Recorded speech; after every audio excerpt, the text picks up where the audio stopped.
দাদা, এই শালায় দিদিমণিকে বাঁচিয়েছে।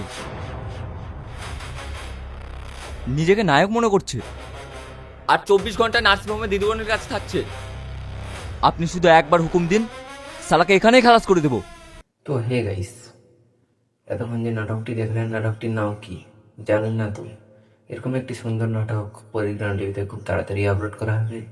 নাটকটির নাম হবে বিশ্বাসঘাতক। খুবই সুন্দর নাটক হবে। নাটকটি খুবই ইন্টারেস্টেড হতে চলেছে। নাটকে বিশ্বাসঘাতক বলা হয়েছে কারণ দুজন দুজনকে ভালোবাসবে, কিন্তু শেষ পরিণতি তাদের এমন হবে যে সেই নামটি তাই দেওয়া হয়েছে বিশ্বাসঘাতক। আর এই বিশ্বাসঘাতক ভিডিওটি পরিগ্রাম টিভিতে আসবে, সবাই দেখবেন, আনন্দ উপভোগ করবেন। আর আমি এইসব ভিডিওগুলো রিভিউ করে থাকি। যদি ভালো লেগে থাকে সবাই লাইক সাবস্ক্রাইব করে পাশে থাকবেন এবং নোটিফিকেশানটি অন করে রাখবেন প্রতিনিয়ত এরকম ভিডিও দেখার জন্য। আর বন্ধুরা, রিভিউ মানে আমাকে বোঝেন না, ঠিক তো? রিভিউ মানে তো আমি এখানে বললাম, রিভিউ মানে হচ্ছে মানে ভিডিওগুলো কবে আসবে, কখন আসবে, কী সময় আসবে, এরকম ভিডিও করে থাকি।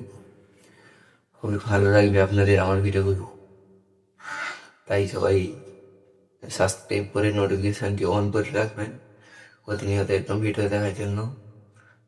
আর বিশ্বাসঘাতক নাটকটি দেখেছেন হিরণ সিং, খুবই সুন্দর মতো করে দেখেছি, তাই খুবই ইন্টারেস্টেড হবে, সবাই দেখবেন। আর আমি এইসব ভিডিওগুলো বলে দিই আগে থেকে, কারণ আমি খবর পেয়ে যাই এরকম ভিডিও আসার সম্ভাবনা রয়েছে। আমি কারোর কাছ থেকে খবরও নেই না, কিছু নেই, জাস্ট আমি বুঝতে পারি এরকম ভিডিও আসতে পারে, তাই ভিডিওগুলো রিভিউ করি।